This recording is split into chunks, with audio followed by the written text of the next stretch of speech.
14장을 보겠습니다. 요한복음 14장.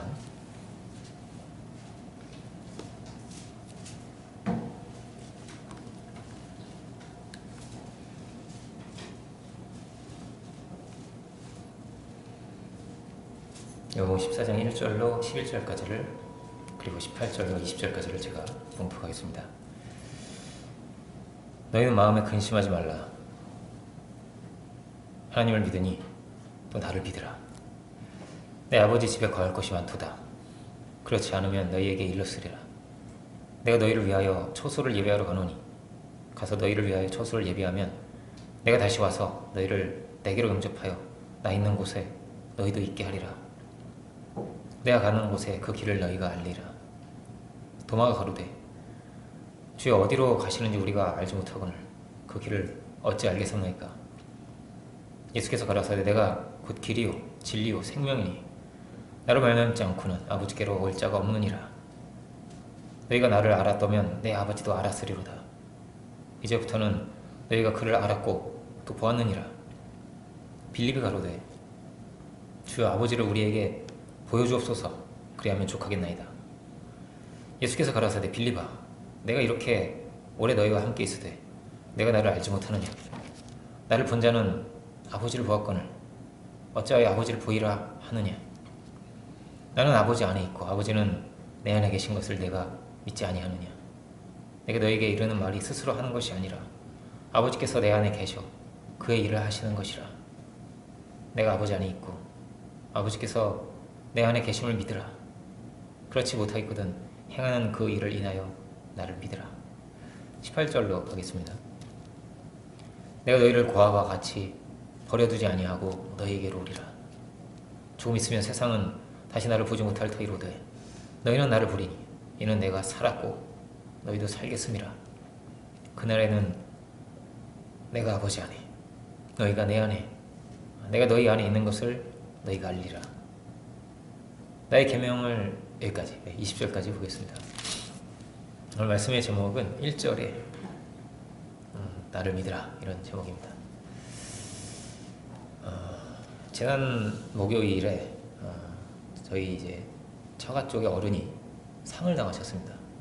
그래서 금산에 상가에 다녀오게 되었는데 그 사모님의 작은 삼촌이신 거예요. 작은 삼촌.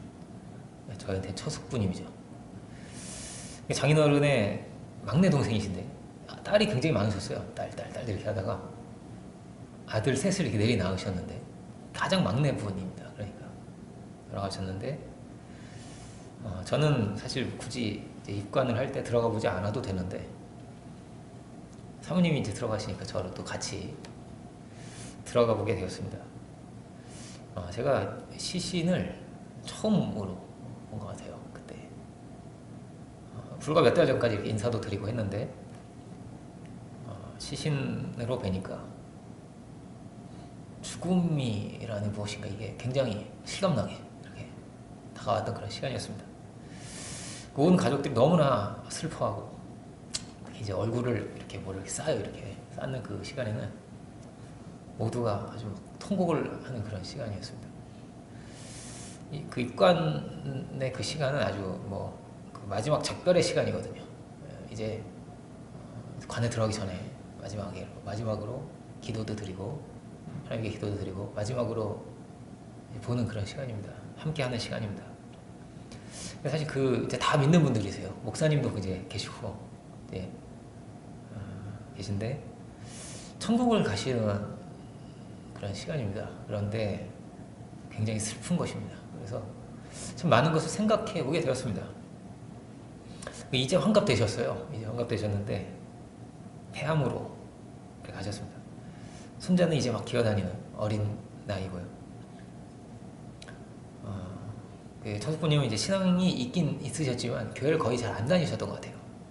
안 다니셨고 세상을 좋아하시고 하나님의 뜻과는 좀 거리가 있는 그런 삶을 사셨습니다. 근데 이제 열심히 하려고 하셨던 거예요.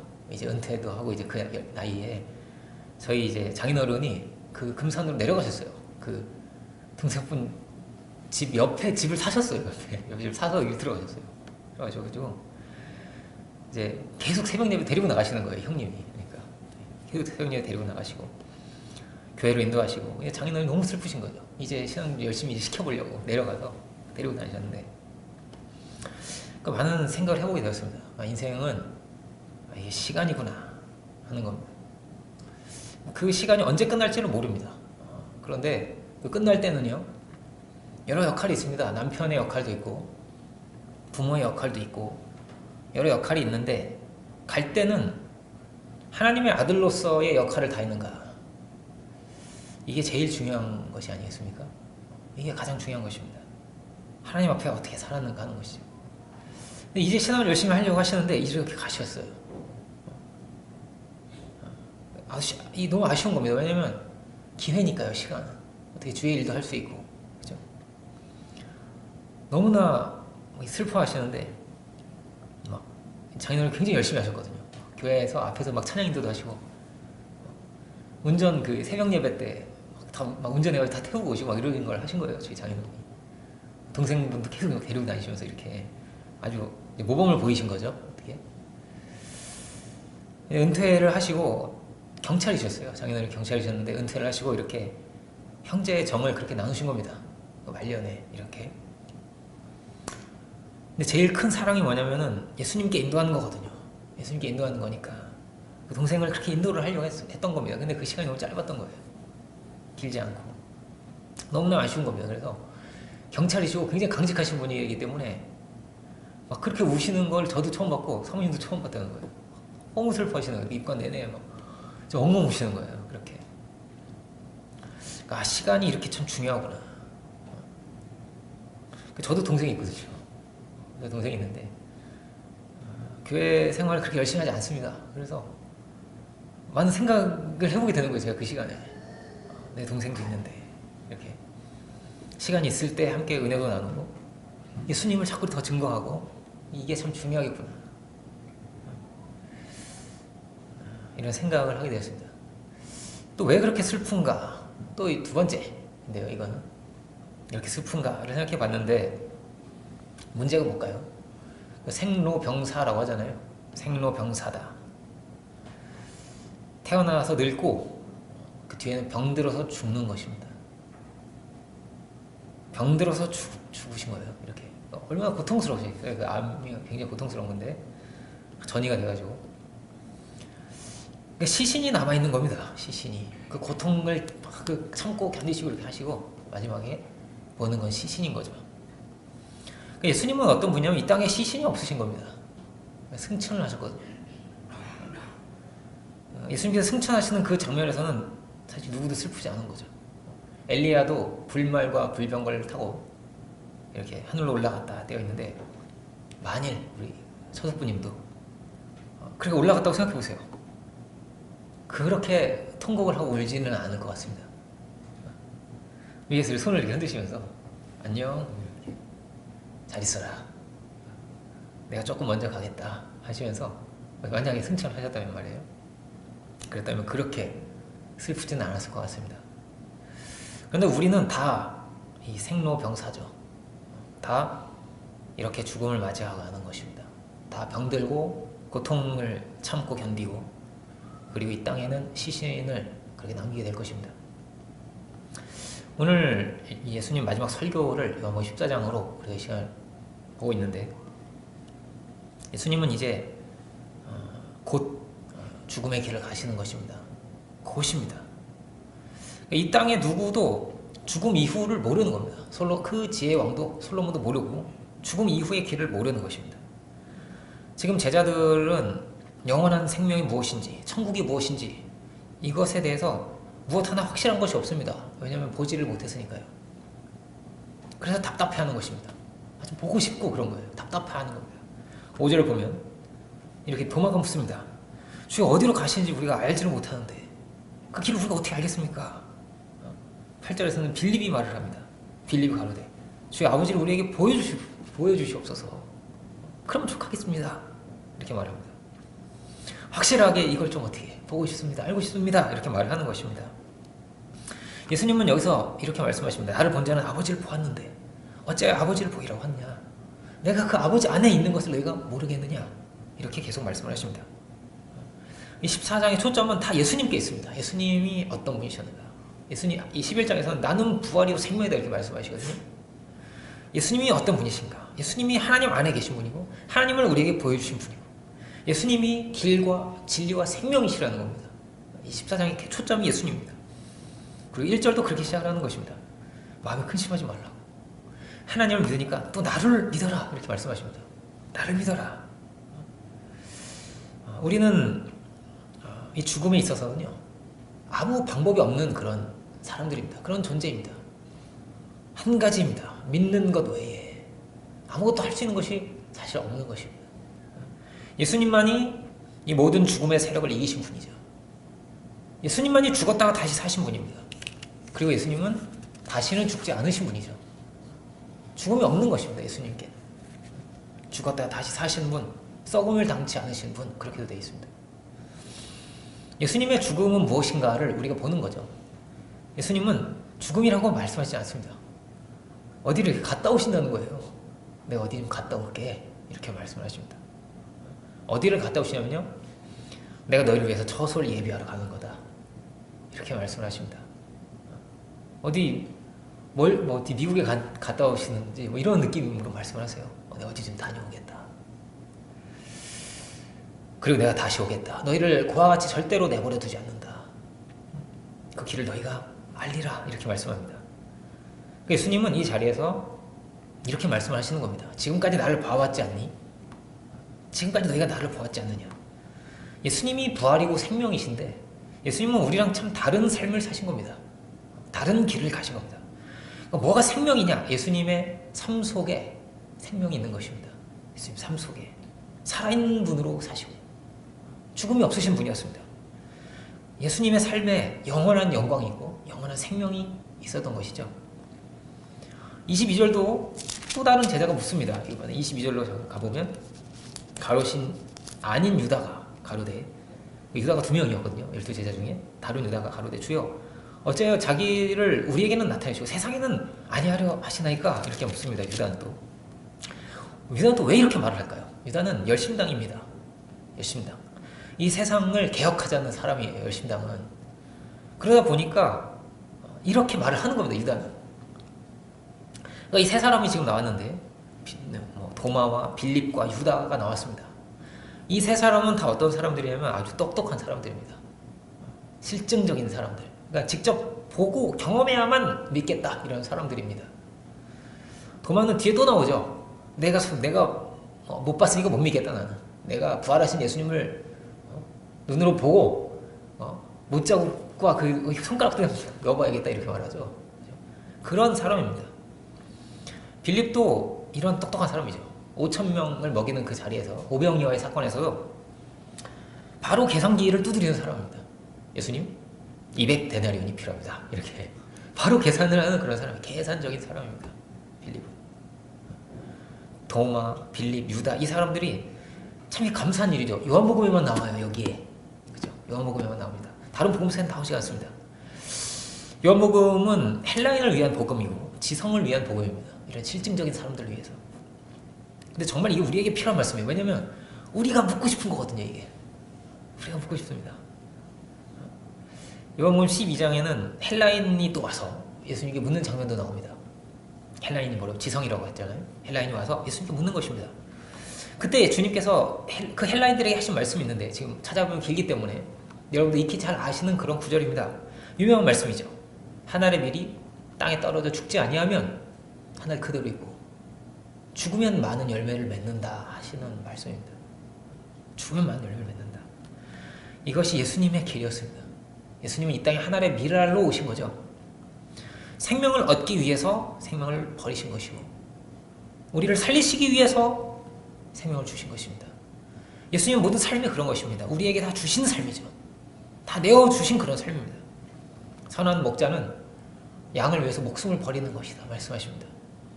생명을 주신 삶, 삶 자체가 다 우리에게 향유 옥합이 부어지듯이 우리에게 부어진 그런 분이었습니다. 이 모든 것이 아버지의 사랑이죠. 아버지의 사랑이었습니다.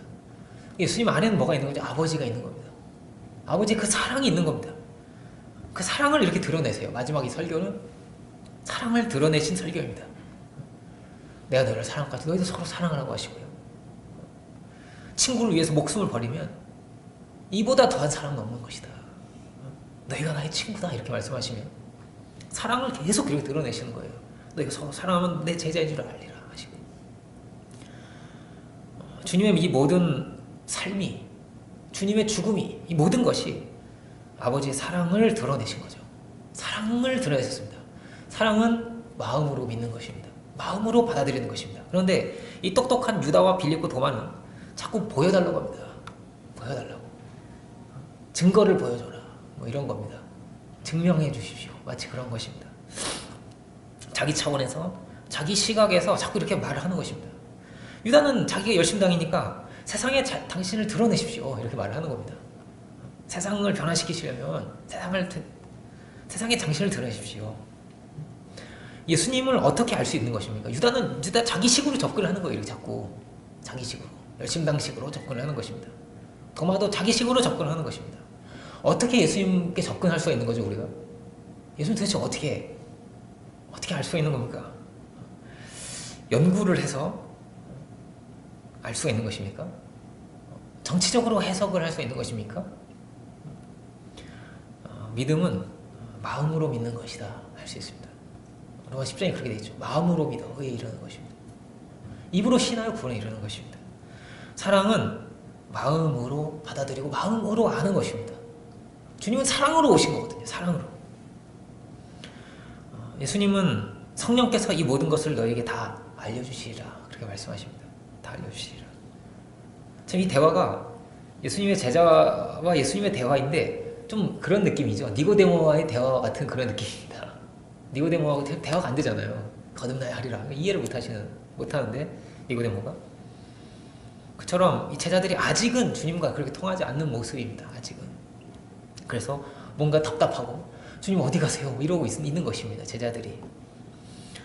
예수님은 어떤 분이시냐를 우리가 깊이 봐야 됩니다. 내 식으로 접근하는 것이 아니라 예수님이 어떤 분이셨냐죠. 예수님은 하늘의 미랄로 이 땅에 오신 것입니다. 미랄은 어떠냐면요. 미랄 안에는 꿈이 있는 것입니다. 그 씨앗 안에. 생명의 꿈이죠. 많은 열매를 맺고 싶은 큰 나무가 되고, 겨자씨 하늘이 그런 거 아니겠습니까? 큰 나무가 되고 많은 열매를 맺고 싶은 엄청난 꿈이 들어있는 것입니다. 그 꿈이 누구냐면요. 그 꿈이 제자들입니다. 제자들이 예수님의 꿈입니다. 우리가 예수님의 꿈이에요. 마치 아들이 아버지의 꿈이듯이 모든 소망이 다 들어있는 거잖아요. 그 아이를 키우면서 소망을 두고 키우듯이 소망이 들어있듯이 우리가 주님의 꿈입니다. 주님의 꿈이었습니다. 예수님의 간절한 소원은 뭐냐면 우리가 사는 거예요. 죽지 않고 하나님의 뜻을 가지고 품고 산자로 사는 것입니다. 이 땅에 썩어질 것을 바라보며 사는 것이 아니라 영원한 영광의 소망을 바라보면서 산자로 사는 것을 간절히 소망하신 거죠. 예수님은 이렇게 말씀하십니다. 하늘에 너희 집이 있다는 것입니다. 너희 처소가, 너희 집은 하늘에 있는 것이다. 마음에 근심하지 말아라. 이렇게 말씀합니다. 왜냐하면 왜 근심을 하죠? 죽음으로 인한 것입니다. 예수님의 죽음 이후에 이 제자들은 다 도망치고 문 걸어 잠그고 다 숨어 있습니다. 왜냐하면 이 죽음의 세력이 너무 무서운 거예요. 죽음이 확 오니까. 예수님을 죽인 세력이 나한테도 와서 나도 죽이니까. 근데 이 죽음의 세력 앞에 우리는 다 사실 있는 겁니다. 다. 결국은 이 죽음이 이렇게 오거든요. 이 죽음의 세력이 두려워서 제자들은 다 문을 잠그고 숨어 있습니다. 근데 그들에게 말씀하시는 겁니다. 다 아시니까 예수님 어떻게 될지를 다 흩어지고 두려워할 것을 아시니까 근심하지 말아라 하십니다. 근심하지 말아라. 예수님은 죽음의 세력을 다 이기신 분이죠. 제자들에게 말씀하시는 것입니다. 그 죽음의 세력에 사로잡히지 말아라. 그 절망에 사로잡히지 말아라. 하늘 집으로 가는 거다. 그 처소가 다 예비되어 있다. 내가 그 처소를 다 예비하겠다 하십니다. 사실 이 자리는 예수님께는 굉장히 가장 힘든 자리가 아니겠습니까? 불과 몇 시간 뒤에 여러분이 그 군병들에게 사로잡히고 그 견딜 수 없는 모욕과 그 채찍질을 당하고 이런다고 여러분 생각을 해보시면 얼마나 힘든 자리예요. 이 자리가 마지막 자리입니다. 마지막 자리, 고통의 자리로 곧 이제 가시는 것입니다. 그런데 이 자리에서 예수님은 철저히 제자를 향해서 계신 거예요. 제자를 향해서. 제자들이 근심하면 안 되는데, 제자들이 믿음을 잃어버리면 안 되는데, 제자들이 이 복음의 길을 따라서 잘 가야 할 텐데, 이런 마음이 가득하신 거예요. 예수님 안에. 당신의 힘든 것도 다 놓으시고 잊어버리시고 그런 것입니다. 제가 어릴 때 한 3, 4학년쯤 됐던 것 같아요. 어릴 때였습니다. 저희 외할아버지께서 그때 암에 걸려서 돌아가셨어요. 그리고 돌아가시기 전에 그 몇 달의 시간이 있습니다. 가실 때가 이제 얼마 남지 않으시고 굉장히 힘드신 때예요. 몸이 너무 힘드신 때입니다. 근데 그 상황에서도 그 충청도 부여에서 서울에 저희 집으로 계속 자주 찾아오시는 거예요. 또 오시고 그러신 겁니다.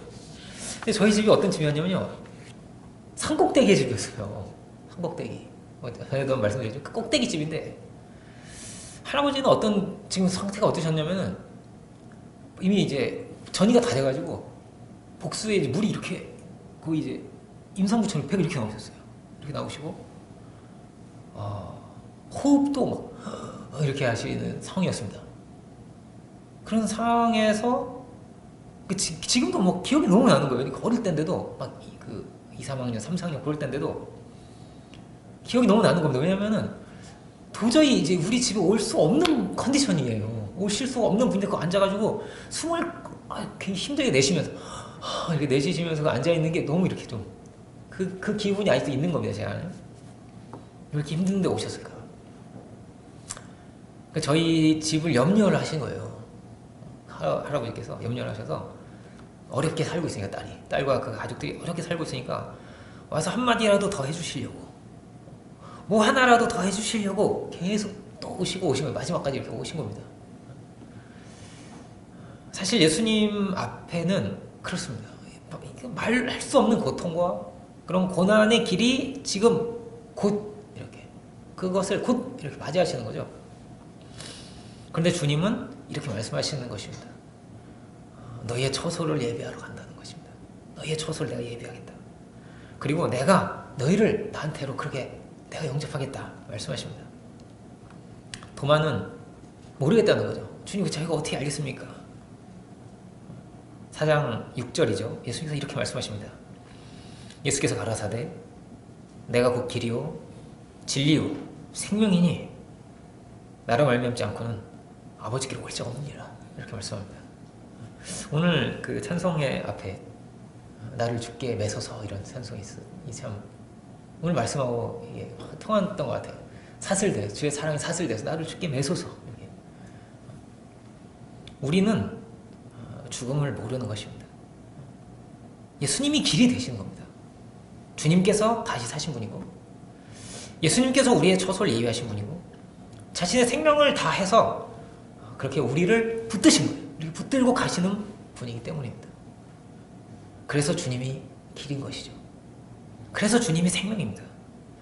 사실 여기에 있는 이 사람들이 다 어떤 사람들이냐면 아주 지극히 현실적인 사람들입니다.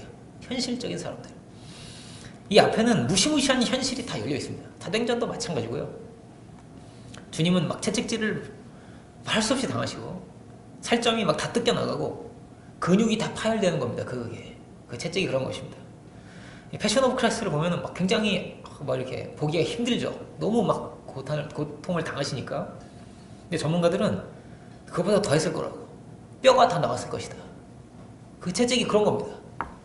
근육도 다 이렇게 찢기고 이렇게 파열이 되기 때문에 근육이 이렇게 다 나가면은 어떻게 움직이기가 어려워요. 그러니까 다른 죄수들은 다 십자가를 메고 올라가는데 예수님은 십자가를 메고 올라갈 수가 없는 거예요. 근육이 다 파열됐으니까 들 수가 없으니까 팔이 잘 안 올라가는 게 이게. 그럴 정도로 그렇게 채찍을 맞으신 겁니다. 예수님께서. 그 다른 십자가에 달린 사람들은 살아있잖아요. 계속 다리를 꺾고 이렇게 죽이는데 예수님은 벌써 돌아가셨어요. 벌써. 너무 고통스러운, 너무 이렇게 많이 채찍질을 당하시고 그랬기 때문에. 그런데 그 주님은 그 십자가의 길이 눈앞에 있는데 이 자리에서 예수님이 꿈을 말씀하시는 거예요. 죽음은 어떤 거냐면 어떤 꿈도 꿀 수가 없는 겁니다. 어떤 계획도 이제 다 끝나는 겁니다. 내가 뭐 또 해야지, 이것도 사야지, 이것도 해야지, 이런 게 다 없어져요. 뭐 할 수가 없는 겁니다. 그래서 주님이 이 자리에서 꿈을 말씀하세요. 죽음을 앞두시고. 아버지의 꿈이죠. 아버지의 꿈은 우리가 다 하나가 되는 것이고, 이게 17장에 나오는데 우리가 이 땅 가운데 하나님 나라를 이루는 것이고 사랑의 세계를 이루는 것이다. 아름다운 꿈을 이 가장 처절한 자리 앞에서 예수님께서 이렇게 말씀을 하시는 것입니다. 우리는 뭘 먹고 사는 것인가? 우리는요, 꿈을 먹고 사는 것입니다. 여기에 믿음이 있고요, 여기에 생명이 있습니다. 타락은 이렇게도 볼 수 있습니다. 죽은 겁니다. 근데 불신으로 인해서 꿈이 죽은 것입니다. 꿈이. 대초에 하나님은 꿈을 주신 거거든요. 그리고 그 꿈을 이루시기를 원하신 겁니다. 예수님도 이 땅에 오셔서 꿈을 주시는 거예요. 꿈을. 하나님 나라의 꿈을 주시는 것입니다. 이 꿈이 하나님의 이끌어 가시는 섭리이고 역사입니다. 이 꿈이 반드시 이루어지는 것입니다. 이 땅에서 이루어지는 것입니다. 그 뜻을 따라서 이 천지도 다 지으셨고 이 모든 것이 분명히 이루어진다 하는 것을 보여주신 사건이 바로 부활입니다. 부활이 분명한 사실이고 이것이 진정한 팩트입니다. 이 땅에 있는 것은요, 사실 다 그림자 같은 겁니다. 다 그림자 같은 것입니다. 일장춘몽이라고 하죠. 하루아침에 이렇게 다 지나가는 것 같은, 하룻밤 꿈같이 그렇게 다 지나가 버리는 것입니다. 마치 이렇게 하룻밤 꿈을 꾸는 것처럼 지나가고 아버지께로 가는 것, 아버지께로 가는 것입니다. 이 땅에서 뭐 하나 그렇게 가지려고 발버둥치고 빼앗고 높아지려고 그렇게 할 필요가 없는 것입니다. 하룻밤의 꿈과 같은 거니까. 이 영원한 삶이 중요한 거죠. 부활의 주님처럼 우리도 부활의 몸을 입게 되고 영원한 영광 속으로, 하나님의 뜻 속으로, 하나님의 처소로, 그 자리로 우리가 가는 것이니까요. 예수님은 꿈이 분명합니다. 예수님은 그 길이 너무나 분명합니다. 죽음이 아무 의미가 없습니다. 예수님께는 꿈을 말씀하시는 거예요. 죽음도 이 꿈을 막을 수가 없기 때문에. 그리고 우리에게도 그 꿈을 보여주십니다. 사랑으로 자신을 다 주시고 복음으로 우리를 이끌어가십니다. 복음은 주는 거거든요. 주는 거. 예수님은 부유한 자로서 가난해지신 겁니다. 우리에게 주시는 거예요. 내어주신 건데 가난해지셨는데. 그런데 그렇습니다. 어떻게 우리가 낮아질 수 있을까? 비울 수 있을까? 섬길 수 있을까? 낮아질 수, 가난해질 수 있을까? 내어줄 수 있을까? 근데 내가 눈이 멀어 있잖아요. 내가 눈이 멀고 내가 절뚝거리고 있고 내가 힘들고 내가 환자면요, 환자는 이타적이기 굉장히 어렵습니다. 계속 도움을 받아야 되는 거예요. 받아야 되잖아요. 그렇죠. 내가 환자라면 뭘 희생해서 줄 수가 없는 것입니다. 근데 저희는 모습이 그렇습니다. 환자 같은 거죠. 병자를 고치시는 예수님이 계속 나오는데 복음서는, 근데 우리의 모습이 이런 환자의 모습입니다. 이게 나서야 뭘 할 수 있는 거예요. 그런데 뭐가 진짜 환자냐, 진정한 환자냐? 꿈이 병든 겁니다. 꿈이 없는 겁니다. 그래서 소경입니다. 아무 소망이 없는 겁니다. 앞이 보이지가 않는 겁니다. 이 땅에 돈밖에 안 보이고 죽음 너머를 볼 수가 없고 그렇습니다. 그렇게 갇혀 있는 것입니다. 죽음의 세력 안에 병든 것이죠. 그렇게 죽어 있는 것이죠. 예수님은 소경을 보시면서도 꿈을 말씀하세요. 하나님의 하신 일을 나타내고자 하시는 거예요. 죽은 사람을 통해서도 말씀합니다. 하나님의 영광을 위해서 나사로에게. 예수님은 우리에게 꿈을 주시는 분입니다. 하늘의 소망을 주시는 분입니다.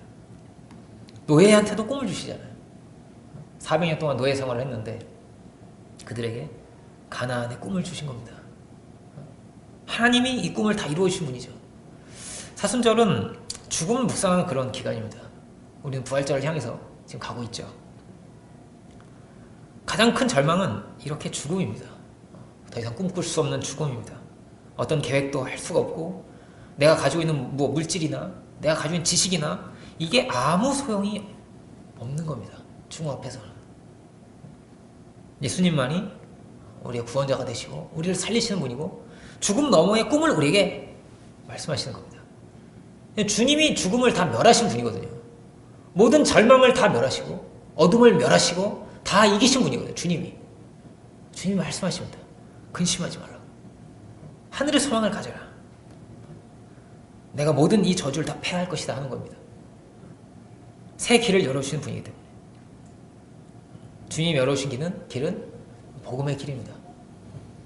낮아진 자가 높아지는 길입니다. 섬기는 자가 주인이 되는 길입니다. 비운 자가 충만해지는 길입니다. 예수님이 길입니다. 그리고 여기에 진실이 있습니다. 다 그림자가 같은 것입니다. 리얼리티는 어디 있느냐? 예수님 안에 있습니다. 부활 안에 있습니다. 영원한 영광 속에 있는 것입니다. 늘 문제는 어디 있냐면 하나님을 믿지 못하기 때문입니다. 하나님을 믿으라는 겁니다. 하나님을 믿으니 또 나를 믿어라. 예수님을 믿어야 됩니다. 모든 죽음을 이기신 분을 우리가 믿어야 됩니다. 가장 귀하고 가장 영광스러운 것을 우리에게 주시는 분. 그 영광의 소망을 가지고 우리가 가야겠습니다. 믿지 못함으로 꿈이 병드는 거예요. 꿈이 병듭니다. 꿈이 없습니다. 하늘의 영광이 보이지 않습니다. 그래서 돈이 전부고 힘이 전부고 예수님을 돈에도 팔아버리고 여기에서 믿음이 없으므로 여기에서 모든 죄가 발생을 합니다. 믿지 못함으로 이 땅의 생에 모든 걸 다 걸고 가는 거예요. 그래서 그렇게 돼 있죠. 오늘 즐기자고. 어차피 내일 죽을 건데 즐기자고. 그런 것입니다. 이 세상은 그렇게 돈이 지배합니다. 폭력이 지배합니다. 사망이 왕입니다. 그렇게. 그 세력이 예수님을 죽였고 제자들도 죽이려고 했습니다. 그런데 주님께서 그 모든 죽음의 세력을 이기신 분입니다. 그 어떤 것도 주님의 권세와 그 능력을 이길 수가 없고 막을 수가 없는 것입니다. 복음을 막을 자가 없습니다. 복음을 피할 수가 없습니다. 예수님께서 사랑하는 자녀에게 하시듯 이렇게 말씀을 하십니다. 내가 너희 처소를 예비해 줄게. 마치 무슨 호텔 예약하러 가시는 것 같아요. 내가 그 처소가 있거든. 너희가 이제 갈 데가 있어. 내가 처소 다 만들어 줄게. 사랑하는 자녀에게 하시는 말씀과 같습니다. 복음이 그렇습니다. 마지막 자리에서 그렇게 말씀을 하시면 막 발을 씻어주시면서 마치 그런 겁니다. 진짜 멋있는 게 뭔 줄 아니? 이렇게 낮아져서 발을 씻기는 게 이게 진짜 멋있는 거야. 하나님은 이걸 보시거든. 그런 겁니다. 손해를 보고도 웃을 수 있는 거야. 낮은 자리에서도 이렇게 기쁨으로 섬길 수 있는 거야. 이게 진짜 멋있는 거다. 꿈이 있으니까요. 하나님께서 이 모든 것을 갚으시는 분이고 보시는 분이고 합력해서 선을 이루시는 분이니까요. 하나님께서 모든 것에 통치하시니까요. 악도 선으로 다 바꾸시는 분이고 그 꿈을 하나님께서 이 땅 가운데 이 역사 가운데 우리를 통해서 믿는 자들을 통해서 그렇게 이루시는 것입니다. 우리는 꿈을 가지고 온 겁니다. 꿈을 가지고. 그리고 그 꿈이 조금씩 이루어지고 있는 거죠. 그죠? 그렇습니다. 그런데 주를 믿지 못한다면은, 부활을 보지 못한다면은 여기 이 사람들처럼 같은 얘기를 하게 됩니다. 빌립처럼, 도마처럼, 유다처럼 보이지 않고 뭔가 답답하고 길이 막혀서 마치 엠마오로 가는 제자들처럼, 고향으로 돌아가던 제자들처럼 절망하고 죽음의 세력에 사로잡히는 것이죠. 복음은 꿈인데 이것이 예수님을 통해서 현실이 된 것입니다. 정말로 하나님께서 살아계시구나. 정말로 이렇게 역사하시는구나. 그 하늘 아버지께서 우리를 이렇게 사랑하셨고 이렇게 생명도 주셨습니다. 죽은 자를 살리십니다. 하나님께서. 여기에 진정한 진실이 있고 현실이 있고 리얼리티가 있습니다. 이 창조 세계에. 다 그림자와 같다니까요. 다 사라지는 것입니다. 어디에 영광이 있는가? 이 땅에 쇠하고 없어질 것이 아닙니다. 예수님께서 보이신 사랑의 길에 거기에 영광이 있습니다. 낮아지셔서 발을 씻기신 거기에 영광이 있습니다. 그 영광을 보면서 십자가의 승리를 보고 부활의 영광을 보면서 우리도 그 꿈을 같이 꾸는 것입니다. 그래서 바울은 내가 어떠하든지 부활에 이르려 한다고 하죠. 어떻든지 내가 부활에 이르려 한다. 전에 그런 말씀 드린 적 있죠. 그러니까 인간만 꿈을 꾸는 거예요. 존재가. 인간만 꿈을 꾸는 것입니다. 짐승하고 인간이 공유하는 게 있는데 그게 뭐냐면 욕구예요. 욕구. 짐승과 인간은 욕구를 가지고 있습니다. 그런데 욕망은 인간만 있습니다. 인간만. 개가 욕망을 갖다는 생각해 보셨어요? 욕망은 인간만 있습니다. 왜냐하면 욕구는 채워지면 끝나요. 밥을 먹으면 끝나고 잠을 푹 자고 일어나면 수명 욕구가 끝납니다. 그렇게. 근데 욕망은 뭐냐면 망상이에요. 그냥 망상 속에서 이게 점점 커지는 거예요. 이게 커지는 겁니다. 그 속에서 인간의 머리만 어떠냐면 시뮬레이션을 할 수가 있어요.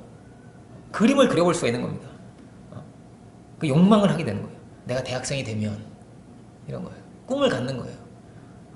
내가 이걸 구입을 하면 내가 의사가 되면 이런 거예요. 꿈을 꾸는 겁니다. 시뮬레이션을 하는 겁니다. 그 마음속에 뭘 반복하고 있는, 뭘 그리고 있는가가 그 존재를 이끌고 가는 겁니다. 그 존재를. 하나님 만드신 인간이 그런 구조를 가지고 있습니다. 쉽게 말해서 마음에 방이 있는 거예요. 하나. 이 방이 있어서 이 방에 뭘 두고 사느냐입니다. 예수님은 우리에게 부활을 보여주신 겁니다. 여기에 이 방에 무엇이 있는가? 이 방에 복음이 있는가? 뭐 이 땅에 썩어질 것이 있는가? 이게 복음이 없으면요 꼭 다른 게 들어옵니다. 우상이 들어옵니다. 주식도 들어오고 쇼핑이 들어오고 게임도 들어오고 어떤 사람은 드라마가 들어옵니다.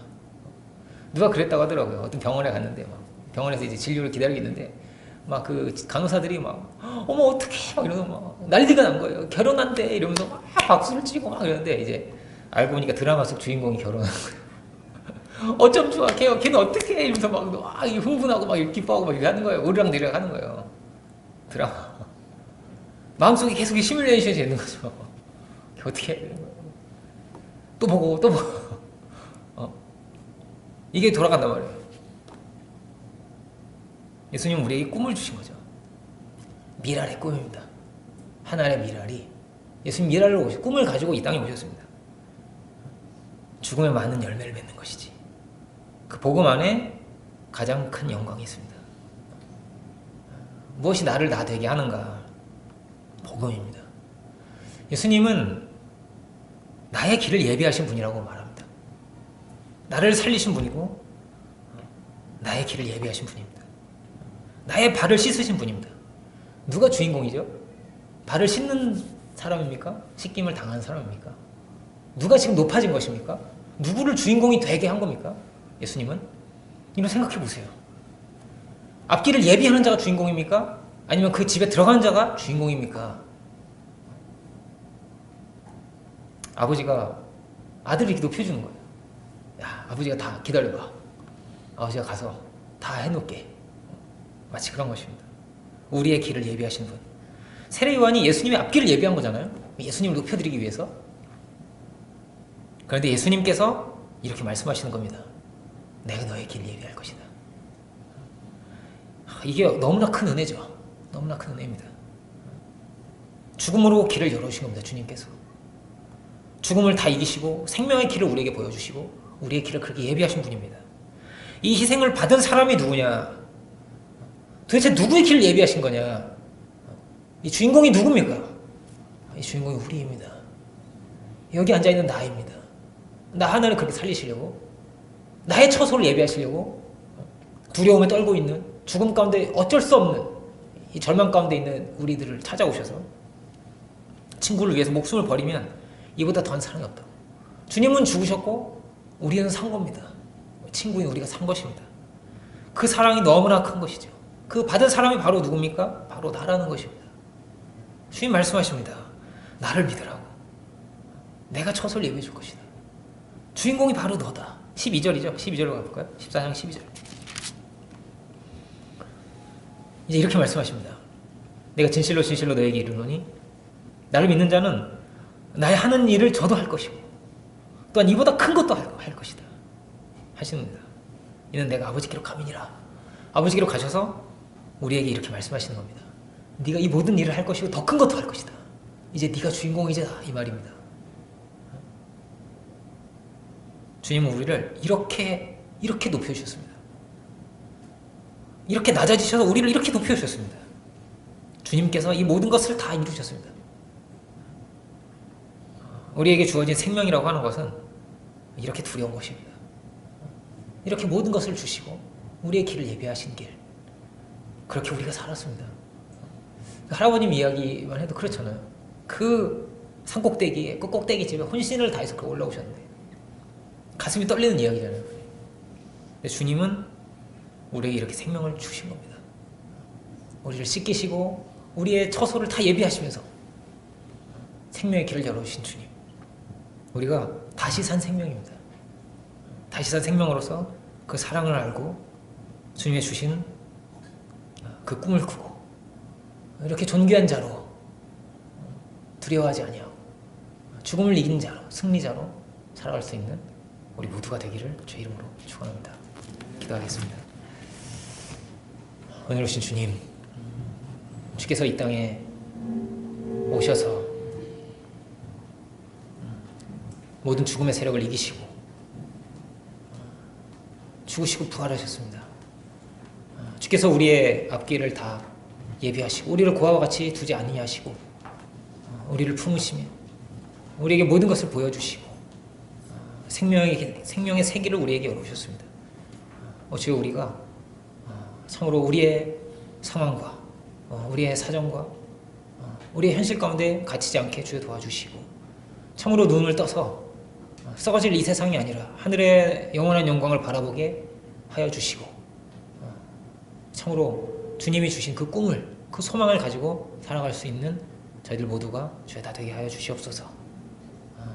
하늘 소망을 품고 참으로 승리자로 그리스도 안에서 새 생명을 가진 자로 살아갈 수 있는 저희들 모두가 되게 하여 주시고 모든 어둠의 세력을 이기시고 죽음의 세력을 멸하신 주님, 주의 능력과 권세 안에서 승리할 수 있는 저희들 모두가 다 되게 하여 주옵소서. 믿음으로 승리할 수 있는 저희들 모두가 되게 하여 주옵소서. 감사와 영광을 주께 올려드리기 원할 때 예수 그리스도 이름으로 기도 올립니다. 아멘.